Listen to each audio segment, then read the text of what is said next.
Sorry for that interruption. So let's start again, belly down. You just finished the right shoulder, rolling over the shoulder. So come back down onto your belly. And let's go back to the first one where right arm was crossed right in front of your chest, parallel to the front edge of your mat. And you're going to take that hand. Actually, I lied, this is the left. The left hand's going to go to the left shoulder. And your chin is going to tuck the wrist right in. And your right hand gets to be the driver, again, of how much pressure you want to come down onto the shoulder that you're lengthening or stretching. So you really get to direct it. And if you hold on to the principles of kindness, and not kindness in maybe a way that we're conditioned to think, which means easy, like in this moment, maybe kindness is allowing yourself more sensation. Maybe if you're feeling already like life's a lot, less sensation is the sweet thing to do for yourself. So you get to be the barometer of that. If it feels okay, another option is to bring the arm back just like the first time. And let's just take a couple of breaths here, noticing sensation. And imagine the humerus getting longer, both directions. And release. And let's go to the other side. So right arm crosses in front of the body, just like the first time, parallel to the front edge of your mat.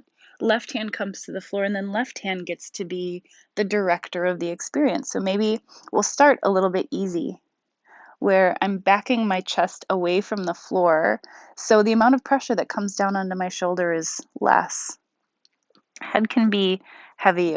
If I wasn't recording here, I'd probably have my face resting on the floor, or the side, or something like that. But I don't want there to be too much echo for your auditory experience. And then with a few breaths and with time, you can maybe allow more weight to come down if that feels kind.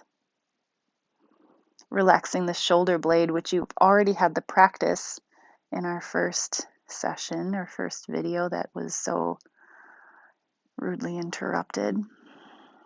I apologize for that. Maybe the arm can go back behind you.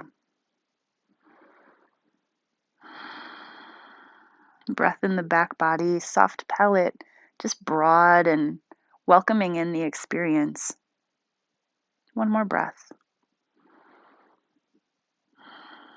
And then release. And you're going to take that right arm out to the side in about 90 and then lower it 5 to 10 degrees and find that arm blooming rotation. And I'm going to go to the opposite side because I demoed that side already. And roll over the shoulder, bending the knee, bending the other knee again, finding neutral pelvis so the breath can be up in the back body. And that rotation, that arm blooming rotation, isn't just a like create the rotation and leave it. It's not like this static thing, like a form that you're creating and you're just like leaving it in the form. Think of it as an ongoing spiral that's happening in the arm bone, it's happening in the collarbone, and maybe it's even being enhanced by the breath or enhancing the breath. And you might feel as you breathe, like movement or sensation coming up through the neck and the throat, releasing through pecs, pec major and pec minor.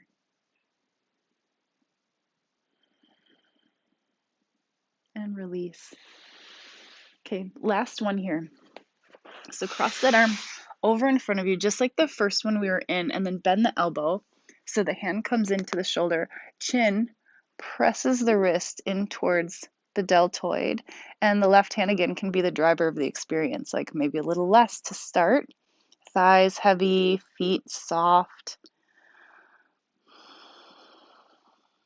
Arm bone long.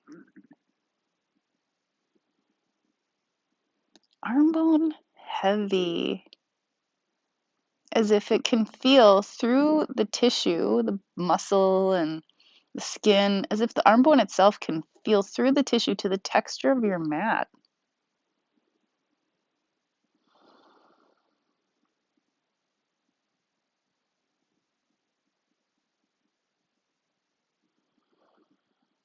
And then release.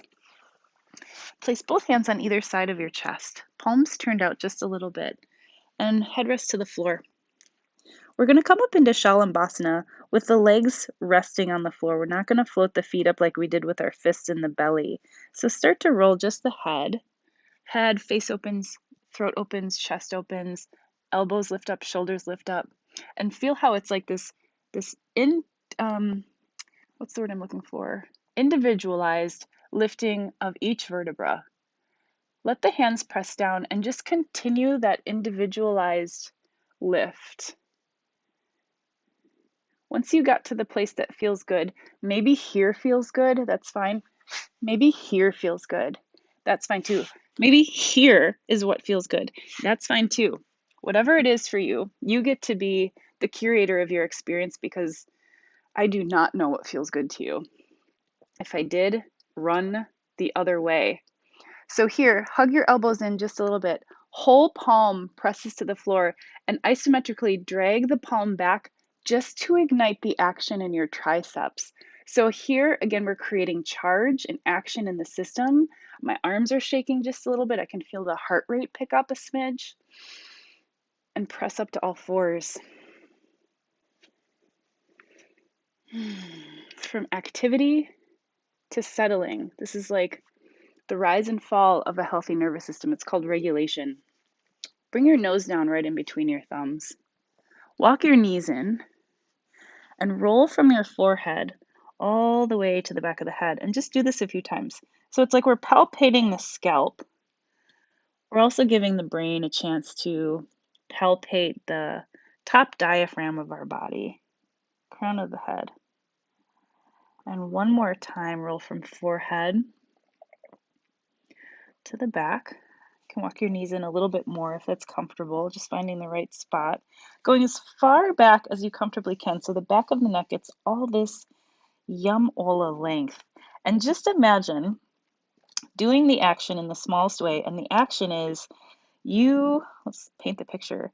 You're in a shampoo commercial and your hair is wet and you're flipping your hair back in slow motion and you see all like the splash of water.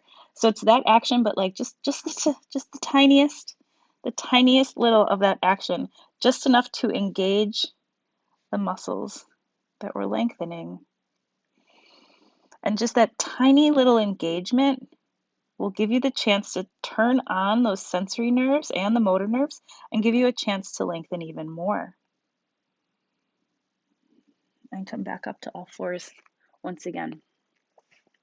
So now that you have in your body map this crown kind of mapped out, find the soft palate and the shoulder girdle and the respiratory diaphragm and the pelvic floor, and you have all these diaphragms, and find them in one line. You can even find the line by challenging it. Like if I do this, nope, that doesn't feel right. If I do this, that doesn't feel right. I'm going to find the spot. If this doesn't feel right, that doesn't feel right.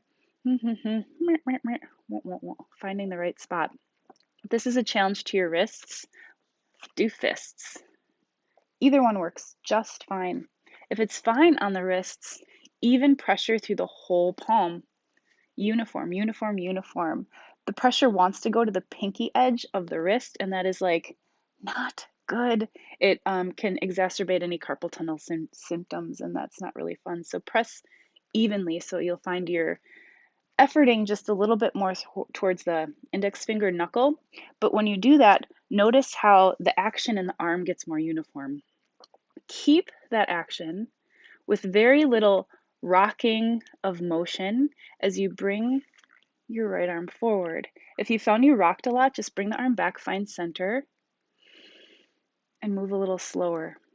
And feel like the weight distribute without your weight moving. Arm forward, arm to the side, arm back forward, collarbone wide and soft, sit bones wide and soft, shoulder blade down the back. Reach your left leg back. And feel the line in the left leg from sit bone to inner knee, out through the heel. And imagine that line moving beyond, and imagine your leg can feel the beyondness of the line. Same thing with the arm. One more breath. charge, and lower. Child's pose.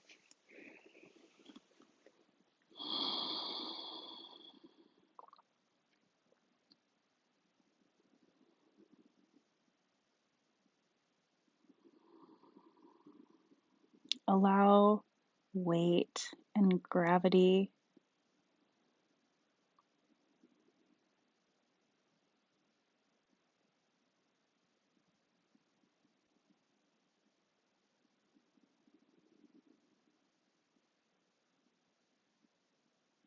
and then come back up to all fours, either wrists or palms. And without rocking your weight too far, very slowly lift the left arm forward, to the side, back forward, broad collarbones, stacked diaphragms, right leg back. Feel that whole tangible line of the leg, but the energetic line as well and beyond. 2 breaths.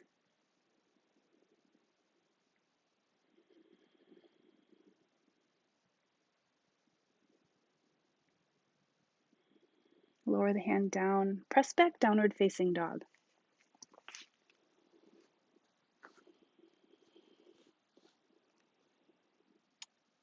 Feel the texture of your mat with your hands, palms, fingers.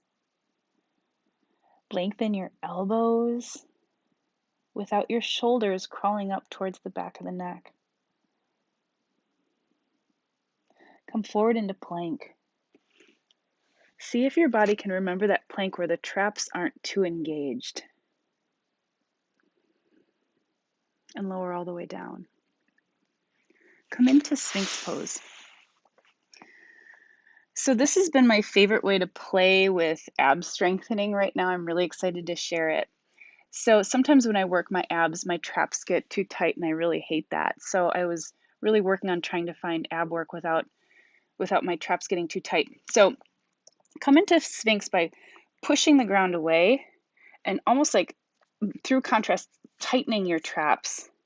So it's almost that Eeyore position in a Sphinx pose. It's like you're trying to like really work it hard and feel what that's like in your traps, like, and then sink down through the sternum, broaden through the collarbones, find the downness of your shoulder blades, and ease through your wiggly Sphinx body, and then palpate your traps. And they're like sweet. Maybe not totally sweet, but you can't argue that they're better. So that's what we're going to maintain. Cool. Keep that. Elbows are going to press into the ground and start to peel your ribs up away from the floor. Trap still soft, collarbones wide. Feel more weight come into the thighs. I like to float my feet up and then press the knees down. Lift the pelvis up. Trap still soft. Belly strong. You can even hear it in my voice. And what happens is the belly gets so strong that the diaphragm can't really move a whole lot. So it's like the lack of full breath. But it's with purpose and intention. And even though I can't get the full breath into my diaphragm, I can still imagine the breath moving through my back body. And as you know, imagery is like the gateway to the movement potential. So I'm imagining like big breath through the back body. And when I do that, I can even feel more ease. 2 breaths.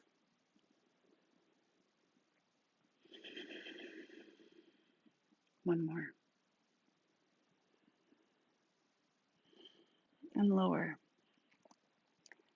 A little Sphinx pose to counterbalance. And then take the left hand to the right wrist and reach the right hand back. Grab onto the inside of the foot for a quad stretch. So there's so many things that are optional here, it's silly. So you can stay here. You can come to here. You could even do this. You could do this. You could do this. Really, it's all fine. You could come to kneeling. So whatever quad stretch feels in service of not only your quadricep, but your shoulder and your low back. Both hip bones pressing down and thigh bone long. So again, the thigh is just like one tangible piece on this energetic line. So feel the length and the length potential of the thigh bone. And that's going to give length and length potential to the quadricep. Find the spot that feels the most yum. And once you found that spot, it's maybe not the deepest, it's maybe not the one that feels like the least. Once you found it, right where the foot is pressing into the palm, just from that spot, press the foot into the hand. So you'll feel the quad engage as you're lengthening it, which helps you get more length. And release. Let's do the other side. Finding your pose, and know that it might be a different exploration on this side. Just exploring both hip bones even, finding the spot in the shoulders where the traps aren't overworking and the palate's like still like, I'm just resonating with all of it. Finding the sweet spot, and then top of the foot presses just enough into the hand to facilitate the felt sense of engagement. No more is needed.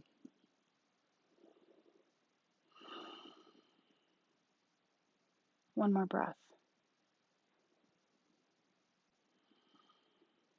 And release.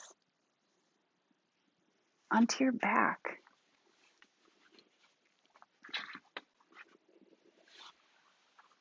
Bring your feet about mat distance apart, and we're almost to Shavasana. Nice long spine. And on your next exhale, let both knees, let's say, flop to the right. Allow the left arm to sweep up really passively alongside the face, the upper body. You can close the eyes and release all you have into gravity.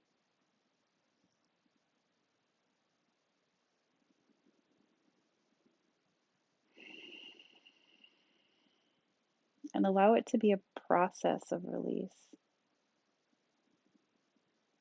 Releasing, surrendering is not a one and done deal.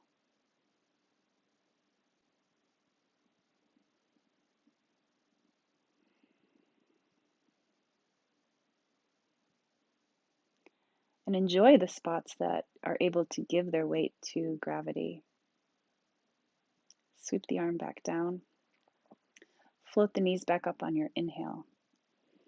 And allow them to flop on the exhale towards the left. And then the right arm can sweep up alongside and just flop into its passive position. And again, release. Feel the weight of your bony architecture. And notice how that bony architecture is supported by the floor.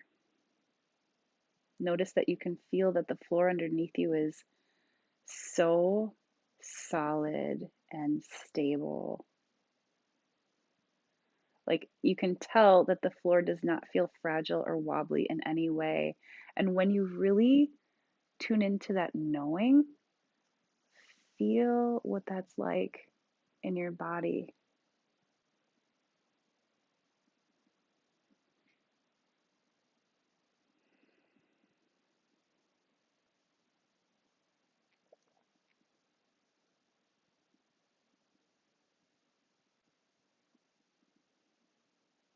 And then on your exhale, lower the hand down, float the knees back up.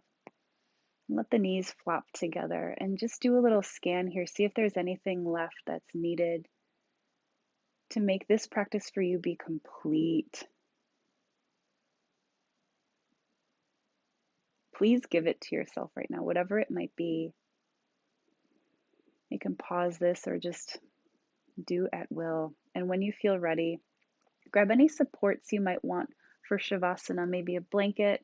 If you have any low back issues, A roll or a blanket roll or a towel roll right where the thighs meet the hips is great for low back. If you have knee issues, a little support underneath the knees. If you have neck issues, or if you find yourself like the chin wants to lift up even the littlest bit. Oh, my blanket's gone. That's okay. If the chin wants to lift up just the littlest bit, a little support can help balance out the cervical spine. So grab any supports that feel would be really like nurturing. What would that be like if we worked with ourselves from a place of nurturing, and the effort that happened came from this organic place of readiness rather than force? Like, OMG, would the world be a different place? Let's start now. Let's start here in this sweet Shavasana, feeling again into the floor and its benevolent support.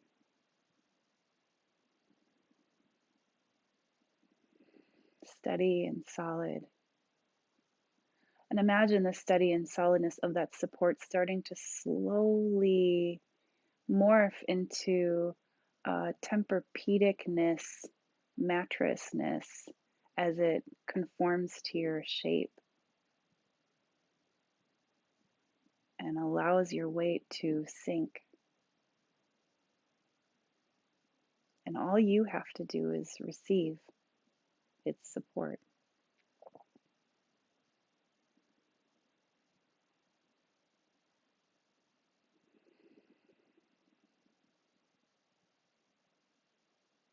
Notice the aliveness in your body, the beat of your heart,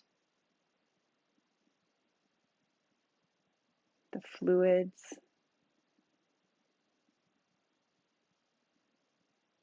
your respiration.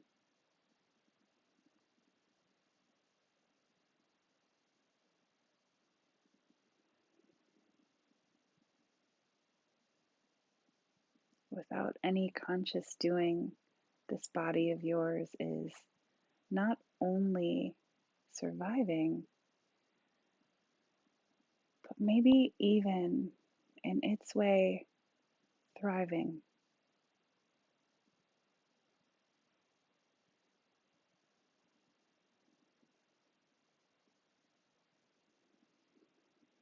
Just a minute more. Feel free to be here as long as you want.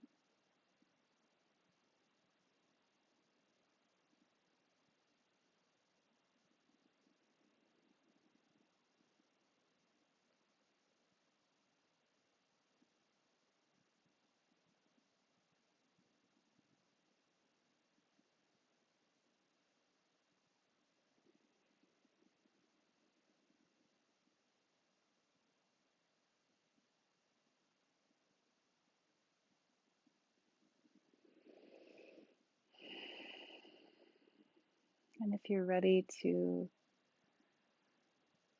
come forward in this practice, begin to wiggle your fingers and toes. Maybe take in a fuller breath. I invite you to take in that connection to aliveness. Take it along with you as you maybe stretch the arms, and the legs, and hug the knees in and roll onto either side. And once you get there, pause. Do I still feel connection?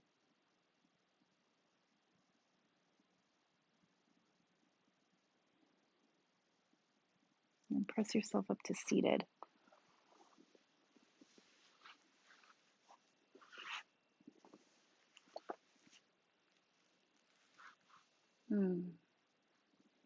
Palms together in front of the heart. Notice breath. Feel your sit bones on the floor and their natural state in this moment. They may need less conscious effort to soften them or broaden them. Feel the breath through the ribs and the diaphragm. Feel the weight of the elbows and the shoulders. and the palate and the crown lifting. May you be so well. Namaste.